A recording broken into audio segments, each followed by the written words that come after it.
করছে আজকে শরণাগত যারা প্রণম্য তাদের প্রণাম জানাই, বাকিদের নমস্কার জানাই। আমি আপনাদের সৌমিত্র বসু। সূর্যদেব এখনো উদিত হননি, আকাশে তার আলোর ছটা সবে লাগতে শুরু করছি শরণাগত। বিশুদ্ধ সিদ্ধান্ত মতে আজকে বৃহস্পতিবার 21শে পৌষ 1428, ইংরেজির 6ই জানুয়ারি 2022। তিথি পৌষ শুক্লপক্ষ চতুর্থী, নক্ষত্র ধনিষ্ঠা। সূর্যোদয়ের সময় সকাল 6:22 হয়ে 8 সেকেন্ড। সূর্য অস্ত যাবার সময় বিকেল 5:02 হয়ে 32 সেকেন্ড। আজকে জন্মে কুম্ভ রাশি, শূদ্র বর্ণ, মতান্তরে বৈশ্য বর্ণ দেবারিগণ। শেষ রাত্রি 6:21 গতে নরগণ। আমাদের হোয়াটসঅ্যাপে চিঠি পাঠাবার নাম্বার 9831922927। চিঠির গোড়ায় SG লিখবেন এবং সেই সঙ্গে আপনাদের আহ্বান জানাচ্ছি লিখবার জন্য এই রবিবারের শরণাগতের বিষয় ঠিক করে দিলাম। আমাদের সবে কল্পতরু উৎসব শেষ হলো।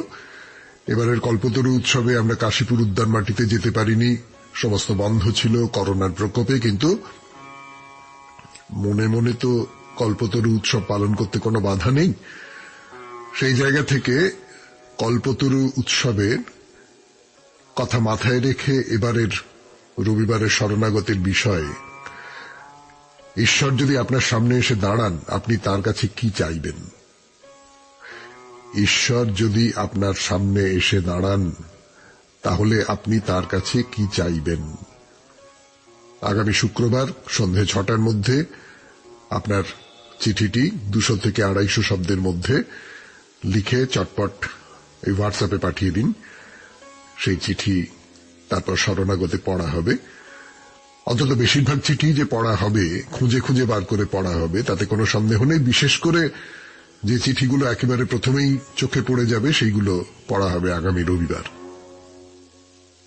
বলে রাখি, আমাদের ফেসবুকের যে নাম তা হল শরণাগত সৌমিত্র, SHARANAGATA শরণাগত, SOUMITRA সৌমিত্র, শরণাগত সৌমিত্র। প্রত্যেক সোম, বুধ এবং শুক্রবার রাত 9:30টার সময় আপনাদের সৌমিত্র বসু এই শরণাগত সৌমিত্র পাতায় উপস্থিত থাকে আপনাদের সঙ্গে আড্ডা মারবার জন্য, শরণাগত আপনাদের কেমন লাগছে সেটা শোনবার জন্য। এবারে বলি আজকের অনুষ্ঠান সম্পর্কে।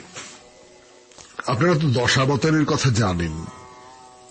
দশাবতার নিয়ে আপনারা অনেকেই অনেক কিছু বলতে পারবেন, কিন্তু ভাবছি যে পুরাণ চিরন্তনে এই দশাবতারের কাহিনী না, 10 জন অবতারের কথাই আপনাদের বলবো এমনটা নয়। তার কারণ ধরুন, এই 10 জন অবতারের মধ্যে তো রামচন্দ্র আছেন। রামচন্দ্র তো একজন অবতার, তার সম্পর্কে কত কথা বলার আছে, কত কি, পুরো রামায়ণটাই তো বলতে হবে না। কয়েকজন অবতার সম্পর্কে একটু ছোট করে যদি কথা বলে নিই আপনাদের সঙ্গে, তাহলে ব্যাপারটা বেশ ভালোই হয়, তাই না? তো সেই শুরু করব আজকে মৎস্যাবতারের কথা দিয়ে।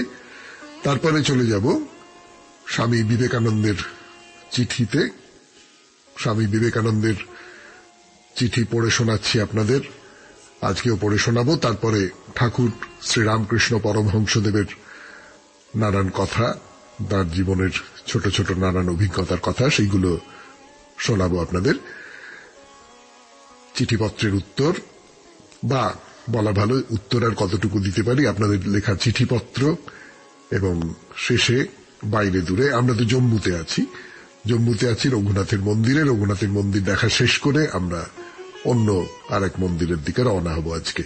92.7 বিগ FM এ শরণাগত অনুষ্ঠানে আপাতত পুরাণ চিরন্তন। কিন্তু সেই পুরাণ চিরন্তনে মৎস্যাবতারের কথা বলবার আগে আমি একটু আড়ালে যাই, একটু গান শোনাই আপনাদের, নিজেও শুনি, তারপরে আবার সৌমিত্র বসু। পুরাণ চিরন্তন 92.7 বিগ FM এ শরণাগত অনুষ্ঠানে শুনছেন পুরাণ চিরন্তন। বলবো মৎস্যাবতারের কথা। অবতার ব্যাপারটা কি সে তো নিশ্চয়ই আপনাদের বলে দিতে হবে না, তবু বলতে হয় বলে বলা। হ্যাঁ, যদা যদা হি ধর্মস্য গ্লানির্ভবতি ভারত, যখন অধর্মের গ্লানিতে গোটা দেশ ভরে যায়, ভারত ভরে যায়, ভারত বলতে এখানে পৃথিবী বুঝবো আমরা, তখন সেই গ্লানি মোচন করবার জন্য একবার করে বিষ্ণু আবির্ভূত হন এই পৃথিবীতে। আমাদের মুনি ঋষিরা মোট 10 জন অবতারের কথা বারবার বলে থাকেন, বিষ্ণু বা নারায়ণের 10টি রূপ। কিন্তু আমরা ঠাকুর শ্রী রামকৃষ্ণ পরমহংসদেব যে অবতার ছিলেন সেটা প্রমাণিত হয়েছিল, সেই সব কাহিনী বলেছিলাম আপনাদের। তার সূত্রে তো বলেছি যে ভাগবতে আরো অনেক অনেক অবতারের কথা আছে। তো এই যে 10 অবতার, সেই 10 অবতার হচ্ছেন মৎস্যাবতার, কুর্মাবতার, বরাহ অবতার, নরসিংহ বা নৃসিংহ অবতার, বামন অবতার, পরশুরাম অবতার, শ্রীরামচন্দ্র, বুদ্ধ, কল্কি। সকলের কথা বলবো না, আপাতত শুরু করি মৎস্যাবতার দিয়ে 92.7 বিগ এফএম এ শরণাগত অনুষ্ঠানে। বুঝতেই পারছেন সে বহুকাল আগের কথা। তখন এই যে বিশাল ভূমিখণ্ড, তাকে আপনি আমাদের দেশ বলে ধরবেন না, গোটা পৃথিবী বলেই ধরতে হবে, সেই বিশাল ভূমিখণ্ডের অধীশ্বর ছিলেন বৈবস্বত মনু।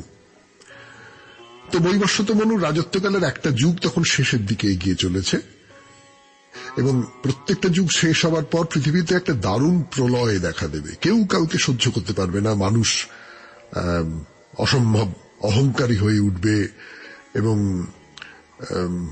চরম বিশৃঙ্খলা দেখা দেবে। যারা দুর্বল তারা মরে যাবে, পরস্পরের শত্রু হয়ে উঠবে। এটা শুনতে শুনতে আপনার যদি আজকের এই পৃথিবীর কথা মনে পড়ে, তাহলে আমি অন্তত আপনাকে দোষ দিতে পারবো না। তো যাই হোক, গল্পে আসি। তাই একদিন মহাত্মা মনু দেখতে পেলেন যে এইরকম একটা অসম্ভব অবস্থা। তার মনু বুঝতে পারছেন যে এইবার পতন অনিবার্য, এটা প্রকৃতির নিয়ম। প্রকৃতিতে কোনো কিছু চিরকালীন বলে থাকতে পারে না, যেটা একদিন জন্মেছে তার বিনাশ হবেই। তো কি করা যাবে, কি করে এই সৃষ্টিকে রক্ষা করা যাবে? একদিন তিনি কৃতমালা নামে একটা নদীতে স্নান সেরে হাতের আঁজলায় জল তুলে তর্পণ করতে যাবেন। আপনারা তো তর্পণ কিভাবে করতে হয় জানেন। হঠাৎ দেখতে পেলেন জলের সঙ্গে একটা ছোট্ট মাছ উঠে এসেছে। তো মনু ওই মাছটাকে জল সমেত ফেলে দিচ্ছেন। তা মাছটা মানুষের গলায় বলে উঠল, মহারাজ দোহাই আপনার, আমাকে আর এই নদীতে ফেলে দেবেন না, এখানে হাঙর কুমিরের বড় উৎপাত, আমাকে খালি প্রাণ বাঁচানোর জন্য এখানে ওখানে ছোটাছুটি করতে হচ্ছে, এইভাবে জীবন বাঁচানো কি সম্ভব? আপনি মহাত্মা, আপনি পরম পরাক্রমশালী, আপনি সকলের ত্রাতা, আমাকে রক্ষা করুন। তো মনু খুব অবাক হয়ে তিনি মাছটাকে জলে না ফেলে ছোট্ট একটা কমণ্ডলুর মধ্যে রাখলেন। তারপর তর্পণ শেষ করেছেন, প্রাসাদে কমণ্ডলু নিয়ে এসেছেন, একটা জায়গায় সেই মাছটাকে রেখে দিয়েছেন। আপনাদের জানা গল্প, কিন্তু সবাই কি আর জানা, সবাই কি আর গল্পটা পুরোপুরি মনে করতে পারছেন? দেখুন, শুনতে শুনতে যদি মনে পড়ে। 92.7 বিগ এফএম এ শরণাগত অনুষ্ঠানে পুরাণ চিরন্তন। ফিরে আসছি গানের পর। পুরাণ চিরন্তন 92.7 বিগ এফএম এ আমি আপনাদের সৌমিত্র বসু বলছি মৎস্যাবতারের কাহিনী। তো পরদিন সকাল হয়েছে, কমণ্ডলুতে মাছটি রাখা ছিল। সেই মাছটি কেমন আছে না আছে সেটা দেখবার জন্য মনু তার কাছে গিয়ে দেখলেন যে, আর বাপরে বাপ, মাছটা এত বড় হয়ে গেছে, কমণ্ডলুতে নড়াচড়া করতে পারছি না এক রাতের মধ্যে। তো মনুকে দেখে মাছটা বলল, দেখুন আমি একদিনে কতখানি বেড়ে গেছি। আসলে এখানে তো আমাকে প্রাণ বাঁচানোর জন্য লড়াই করতে হচ্ছে না, আমাকে ভয় ভয় থাকতে হচ্ছে না, কিন্তু আপনার এই কমণ্ডলুর মধ্যে থাকতে আমার অসুবিধে হচ্ছে। আমার একটা থাকবার বড় জায়গা দেবেন? বড় জায়গা? আজ বেশ বড় জায়গা। মাছটাকে মনু ওই বাগানের যে সরোবর ছিল সেই সরোবরের জলে ছেড়ে দিলেন। মাছ তো সরোবরের জলে নেমে খুব তার আনন্দ, খেলতে লাগলো। তো মনু পরদিন সেই সরোবরের কাছে মাছটাকে দেখবার জন্য গেছেন। দেখলেন সে মাছ এত বড় হয়ে গেছে যে সরোবরেও আর নড়াচড়া করতে পারছে না। এইটা দেখে তো মনু খুব অবাক হয়ে গেলেন। তো মাছটা সেই সরোবর থেকে চিৎকার করে বলছে, রাজা, আপনার এই সরোবর আমার জায়গা হচ্ছে না, আমাকে আরো বড় একটা কোনো জায়গায় রাখতে হবে। বেশ, মনু লোকজনদের ডাকলেন, ডেকে সবাই মিলে খুব টেনে বুনে নিয়ে মাছটাকে তুলে নদীর জলে ছেড়ে দিলেন। পরদিন মনু খবর পেলেন যে গোটা দেশ জুড়ে প্রবল বিপর্যয়। কি ব্যাপার? না, নানান রকমের প্রাকৃতিক দুর্যোগ ঘটনা এই সমস্ত ঘটেই চলেছিল, কিন্তু ভয়ঙ্কর বন্যা দেখা দিয়েছে, চারপাশ ভেসে গেছে। এই বন্যার উৎস কি জানবার জন্য মনু সেই নদীর কাছে এসে দাঁড়ালেন। তিনি দেখলেন মাছটা আড়াআড়ি ভাবে নদীর ওপর শুয়ে রয়েছে, আর নদীর জল তার গায়ে লেগে প্রতিহত হয়ে ফিরে যাচ্ছে। মাছটাকে ডিঙিয়ে নদীর জল অন্যদিকে যেতে পারছে না, তার ফলে সেই নদীর জলরাশি জনপদ ভাসিয়ে দিচ্ছে। মাছটা এত বড় হয়ে গেছে। আজকের মতো শেষ করি পুরাণ চিরন্তন 92.7 বিগ এফএম এর শরণাগত অনুষ্ঠানে। আবার আগামীকাল বলবো এই গল্পের বাকি খানিকটা অংশ। পুরোটা শেষ করতে পারবো কিনা জানি না। এবারে গানের পর স্বামী বিবেকানন্দের লেখা থেকে পাঠ। আমি আপনাদের সৌমিত্র বসু। স্বামী বিবেকানন্দের চিঠি থেকে পড়ে শোনাবো আপনাদের 92.7 বিগ এফএম এ শরণাগত অনুষ্ঠানে। এই চিঠিটি ইংরেজিতে লেখা, লিখেছিলেন মিস্টার স্টারডিকে নিউ ইয়র্ক থেকে 24 এপ্রিল 1895 খ্রিস্টাব্দে। প্রাচ্যে কিংবা পাশ্চাত্যে সর্বত্র একমাত্র অদ্বৈত দর্শনই যে মানব জাতিকে ভূত পূজা এবং ওই জাতীয় কুসংস্কার হইতে মুক্ত করিতে পারে, এবং কেবলমাত্র উহাই যে মানবকে তাহার স্ব-স্বভাবে প্রতিষ্ঠিত করিয়া শক্তিমান করিয়া তুলিতে সমর্থ, সে বিষয়ে আমি আপনার সহিত সম্পূর্ণ একমত। পাশ্চাত্য দেশেরই ন্যায় বা তদপেক্ষা অধিক ভারতের নিজেরও এই অদ্বৈতবাদের প্রয়োজন আছে, অথচ কাজটি অত্যন্ত দুরূহ। কারণ প্রথমত আমাদিগকে সকলের মনে রুচি সৃষ্টি করিতে হইবে, তারপর চাই শিক্ষা, সর্বশেষে সমগ্র সৌধটি নির্মাণ করিবার জন্য অগ্রসর হইতে হইবে।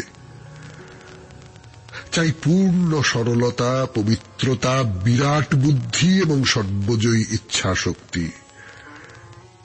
এই সকল গুণসম্পন্ন মুষ্টিমেয় লোক যদি কাজে লাগে, তবে দুনিয়া ওলট পালট হইয়া যায়। গত বৎসর এদেশে আমি যথেষ্ট বক্তৃতা দিয়াছিলাম, বাহবাও অনেক পাইয়াছিলাম, কিন্তু পরে দেখিলাম সেসব কাজ আমি যেন নিছক নিজের জন্যই করিয়াছি। চরিত্র গঠনের জন্য ধীর ও অবিচলিত যত্ন এবং সত্যোপলব্ধির জন্য তীব্র প্রচেষ্টাই কেবল মানবজাতির ভবিষ্যৎ জীবনের উপর প্রভাব বিস্তার করিতে পারে। তাই এবৎসর আমি সেইভাবেই আমার কার্যপ্রণালী নিয়মিত করিব স্থির করিয়াছি। কয়েকজন বাছা বাছা স্ত্রী পুরুষকে অদ্বৈত বেদান্তের উপলব্ধি সম্বন্ধে হাতে কলমে শিক্ষা দিতে চেষ্টা করিব। কতদূর সফল হইব জানি না। কেহ যদি শুধু নিজের সম্প্রদায় বা দেশের জন্য না খাটিয়া সমগ্র মানব জাতির কল্যাণে ব্রতী হইতে চায়, তবে পাশ্চাত্য দেশই তাহার উপযুক্ত ক্ষেত্র। পত্রিকা বাহির করা বিষয়ে আমি আপনার সহিত সম্পূর্ণ একমত, কিন্তু এসব করিবার মতো ব্যবসা বুদ্ধি আমার একেবারেই নাই। আমি শিক্ষাদান ও ধর্মপ্রচার করিতে পারি, মধ্যে মধ্যে কিছু লিখিতে পারি। সত্যের উপর আমার গভীর বিশ্বাস, প্রভুই আমাকে সাহায্য করিবেন এবং তিনি প্রয়োজন মতো কর্মীও পাঠাইবেন। আমি যেন কায় মনোবাক্যে পবিত্র, নিঃস্বার্থ এবং অকপট হইতে পারি। সত্যমেব জয়তে নানৃতম, সত্যেন পন্থা বিততো দেবয়ানা। বৃহত্তর জগতের কল্যাণার্থ নিজের ক্ষুদ্র স্বার্থ যে বিসর্জন দিতে পারে, সমগ্র জগৎ তাহার আপনার হইয়া যায়। স্বামী বিবেকানন্দের চিঠি থেকে পড়ে শোনালাম 92.7 বিগ এফএম এ শরণাগত অনুষ্ঠানে। এইবার ঠাকুর শ্রীরামকৃষ্ণ পরমহংসদেবের কথা গানের পর। ঠাকুর শ্রীরামকৃষ্ণ পরমহংসদেবের কথা তোতাপুরী তার নামকরণ করে দিয়েছেন, রামকৃষ্ণ পরমহংস, এই তার নাম। 92.7 বিগ এফএম এর শরণাগত অনুষ্ঠানে এই যে রামকৃষ্ণ পরমহংসদেবের কথা শোনাচ্ছি আপনাদের, এবার থেকে আর গদাধর নয়, এই নামেই বলবো। তোতাপুরীর কথা হচ্ছিল, তো সর্বক্ষণ ধুনি জ্বালিয়ে বসে থাকে তোতাপুরী। একটা ধুনি জ্বলছে, বর্ষা হোক বাদলা হোক যা কিছু হোক না কেন, ধুনি কখনো নেবে না। খাওয়া বলুন শোয়া বলুন সব এই ধুনির ধারটিতে। ধুনিকেই আরতি করে সকাল সন্ধে, ভিক্ষে করে যা কিছু নিয়ে আসে সেই সমস্ত কিছু প্রথমে ধুনিকে অর্ঘ্য দেয়। ধুনি মানে অগ্নি, অগ্নিতেই তো আহুতি দিতে হয়, যজ্ঞের আহুতি। তার মানে ধুনি হলো ওই যজ্ঞক্ষেত্রের মতো পবিত্র তোতাপুরীর কাছে। ধুনির পাশেই সমাধিতে বসে, ধুনির পাশেই ঘুমোয়, এই ধুনি তার দেবতা। আর তার বাইরে আছে একটা লোটা, একটা চিমটে, একটা চামড়ার আসন। আর যখন ধ্যান করছে তখন লোকে ভুল করে যদি ভাবুক যে সে লম্বা হয়ে ঘুমোচ্ছে, তাহলে আর বিরক্ত করবে না। তার জন্য গা মুড়ি দেবার একটা চাদর। এই লোটা চিমটেটা তোতাপুরী রোজ মেজে একেবারে চকচক চকচক করে, যাতে চকচকে হয়ে যায়, যাতে এইরকম। তো রামকৃষ্ণ একদিন বললেন যে, আচ্ছা তুই রোজ ধ্যান করো কেন? তোতাপুরী ওই লোটার দিকে ইঙ্গিত করল, বলল রোজ মাজি বলেই তো ওরকম উজ্জ্বল চেহারা, আরে যদি না মেজে ফেলে রাখি তাহলে তো ময়লা ধরে যাবে, তাই না? মনও সেই রকম, অভ্যাস যোগে নিত্য তার মার্জনা চাই, মেজে ঘষে না রাখলেই মন মলিন হয়ে যায়। কথাটা খুব ভালো, খুব সুন্দর, আপনাদেরও নিশ্চয়ই মনে হচ্ছে সত্যি তো, মনকে তো নিয়ত মেজে রাখতে হয়। কিন্তু রামকৃষ্ণ একটা অদ্ভুত প্রশ্ন করলেন, বললেন আচ্ছা লোটাটা যদি সোনার হয়? হ্যাঁ, সোনার হলে মাজতে লাগবে কেন? ওই পেতল টেতলই মাজতে হয়। তোতাপুরী হাসলো, বলল হ্যাঁ, কিন্তু সংসারে সোনার লোটা ওই একটাই। 92.7 বিগ এফএম এ শরণাগত অনুষ্ঠানে শুনছেন রামকৃষ্ণ পরমহংসদেবের জীবনের নানান টুকরো টুকরো ঘটনার কথা। ফিরে আসবো গানের পর, আমি আপনাদের সৌমিত্র বসু। তোতাপুরীর ওই ধুনির কথা বলছিলাম আপনাদের, সর্বক্ষণ ওই ধুনির পাশেই থাকে। ধুনি আর তোতাপুরী তাদের আলাদা করা যায় না, ওই ধুনিই তার দেবতা, এরকম। তো রামকৃষ্ণ পরমহংসদেব তোতাপুরীর সঙ্গে বসে ধ্যান করেন, সাধনা করেন, এবং ওই ধুনির পাশে বসেই করেন। তা একদিন দুজনে ধুনির ধারে বসে আছেন, অদ্বৈত ধ্যানে প্রায় অচেতন হয়ে আছেন। একটা লোক ওখানে যাচ্ছিল, তার কলকেতে তামাক ধরাবার জন্য আগুন নেই আর কি। আগুন কোথা থেকে পায়? এখন যেরকম দেশলাই খুব সহজ হয়ে গেছে, তখন তো দেশলাই টেশলাই এর ব্যাপার নয়, কোথাও থেকে একটা আগুন নিতে হবে। তা দেখে একটা জায়গায় ধুনি জ্বলছে, তা সে ধুনির কাছে চলে এসেছে, এসে ধুনির কাঠ টেনে আগুন নিতে গেছে। এরা দুজনে চোখ বুজে ধ্যান করছে, তাতে আমার কি, আমি একটুখানি আগুন নেবো, এর চেয়ে বেশি কিছু তো নয়। আর যাবে কোথায়? তোতাপুরীর সবচেয়ে যে পবিত্র জিনিস, সেই ধুনিতে হাত দিয়েছে যে কোনো বাইরের লোক, এত বড় অনাচারে আমি সইতে পারবো না। মুহূর্তের মধ্যে তার ধ্যান ট্যান সমস্ত ভেঙে গেল, টপ করে একবার আগুনের মতো জ্বলে উঠলো, গালিগালাজ করতে লাগলো, মারতে গেল চিমটে তুলে। লোকটা তো পালিয়ে গেছে। আর রামকৃষ্ণদেব খুব হাসছেন, আমি দুঃশালা দুঃশালা, লোকটা তো চলে গেছে, কাকে বলছে দুঃশালা দুঃশালা? এই তুই হাসছো কেন? কাকে বলছো দুঃশালা দুঃশালা? তোমাকে তোমাকে আমাকে মানে? লোকটার অন্যায়টা একবার দেখলে না? দেখলুম, সেই সঙ্গে তোমার ব্রহ্মজ্ঞানের দৌড়টাও দেখলুম। এই বলছিলে ব্রহ্ম ছাড়া দ্বিতীয় সত্তাই নেই, জীব মাত্রই ব্রহ্মের প্রতিবিম্ব, তবে আবার সেই ব্রহ্মরূপী জীবকে মারতে উঠেছ।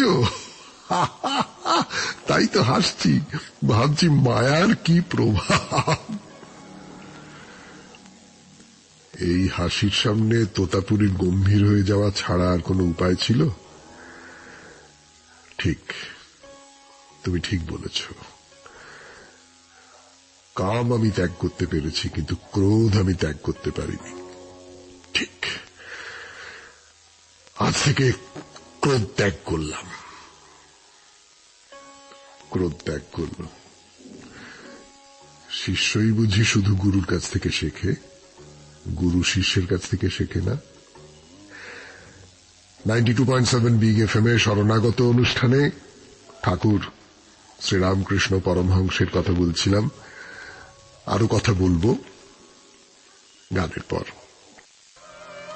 অদ্বৈত জ্ঞান, অর্থাৎ এই সমস্তটাই এক, সমস্তটাই এক, ব্রহ্ম ছাড়া দ্বিতীয় কোনো সত্তা নেই, সকলেই ব্রহ্মের প্রতিবিম্ব। এই যে কথাটা ঠাকুর একটু আগে তোতাপুরীকে বললেন, রামকৃষ্ণর মধ্যে ওই একটা অদ্ভুত বোধ তৈরি হয়েছে। সেই বোধটা তৈরি হওয়ার ফলে খুব কষ্ট। কিরকম কষ্ট বলি আপনাদের। 92.7 বিগ এফএম এ শরণাগত অনুষ্ঠানে একটা ফড়িংয়ের পাখায় কে একটা কাঠি ফুঁড়ে দিয়েছে। বাচ্চা ছেলেরা দুষ্টুমি করে তো এইরকম করে সব। বাচ্চা ছেলেরা কিন্তু আসলে খুব নিষ্ঠুর হয়, জানেন তো। খেয়াল করে দেখবেন, মায়া মমতাটা জাগতে শুরু করে পর থেকে ফড়িংয়ের ডানায় একটা কাঠি বিঁধিয়ে দিয়েছে।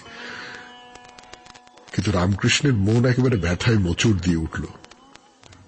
পরক্ষণে খুব ভো করে হেসে উঠল, বলল, তুমি তোমার দুর্দশা করেছ, তুমি ফড়িং, তুমি দুষ্টু ছেলে।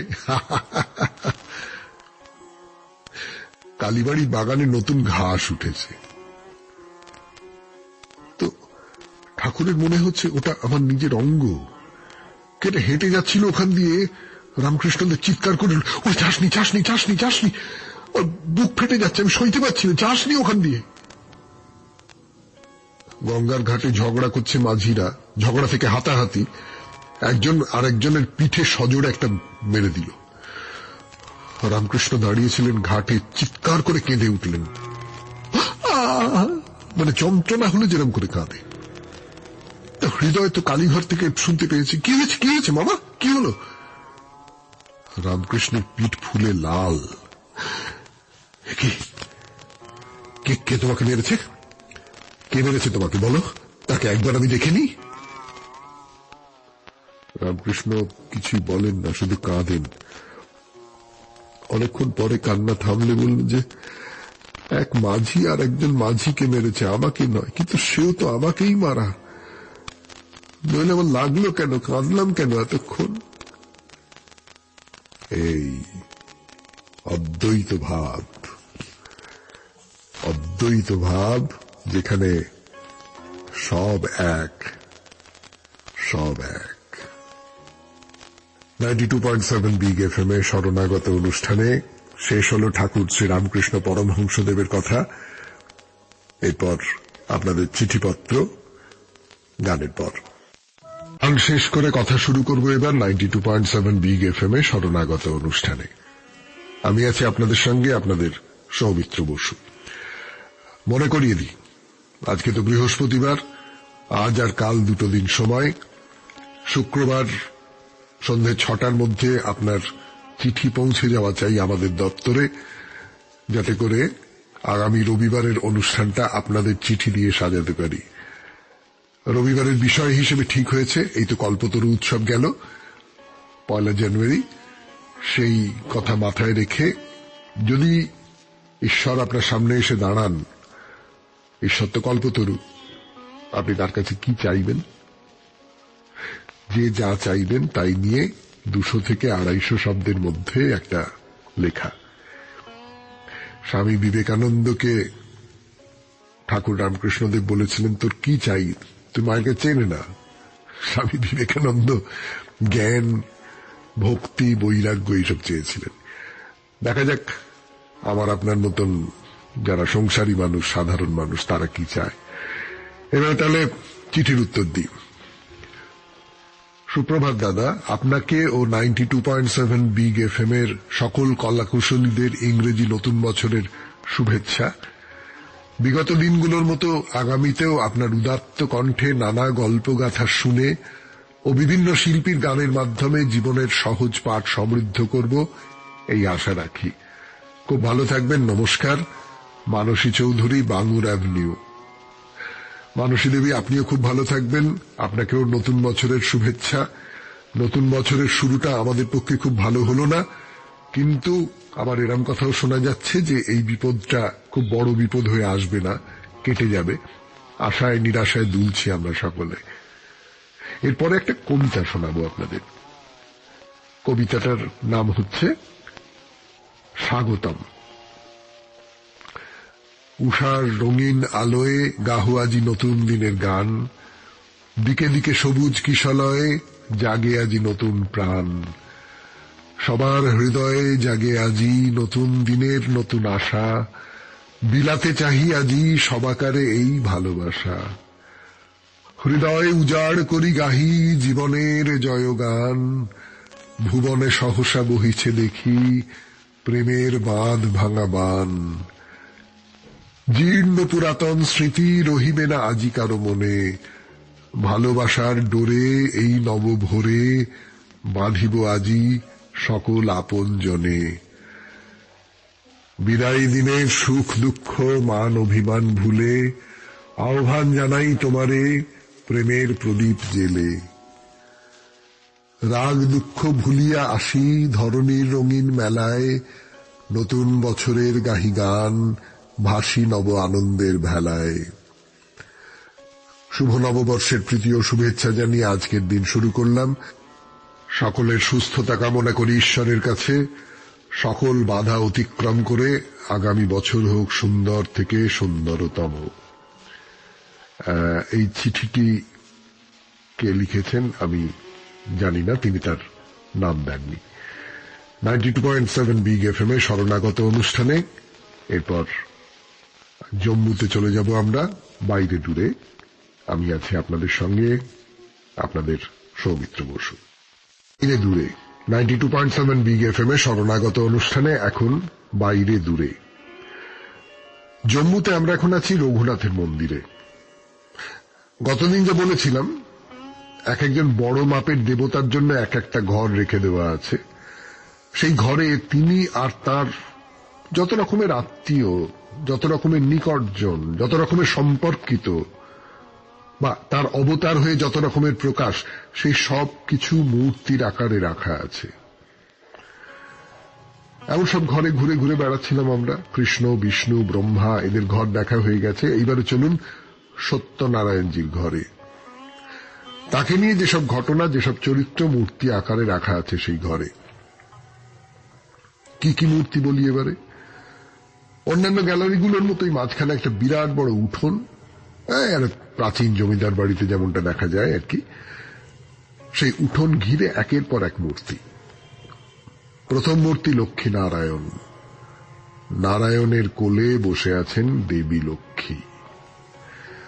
তারপরের মূর্তিগুলোর সম্পর্কেও একটা দুটো কথা বলবো, নামগুলোই হয়তো বলবো শুধু। 92.7 বিগ এফএম এ লক্ষ্মী নারায়ণের কথা বললাম আপনাদের। নারায়ণের কোলে দেবী লক্ষ্মী, ছোট্ট দেবী, মানে নারায়ণের তুলনায় অনেক ছোট। 92.7 বিগ এফএম এ শরণাগত অনুষ্ঠানে বলছি। এরপরে ঋষি শ্রী মার্কণ্ডেয়জি, তারপরে দেব শ্রদ্ধা, বশিষ্ঠ, জনক, ভক্ত ধ্রুব, কশ্যপ, এদের কেমন দেখতে সে সম্পর্কে আমাদের কোনো আন্দাজ ছিল না, অন্তত আমার তো ছিলই না। না, এদের যে মূর্তি চোখের সামনে রাখা হয়েছে তাও যে অনেকটাই কাল্পনিক, তাতে কোনো ভুল নেই।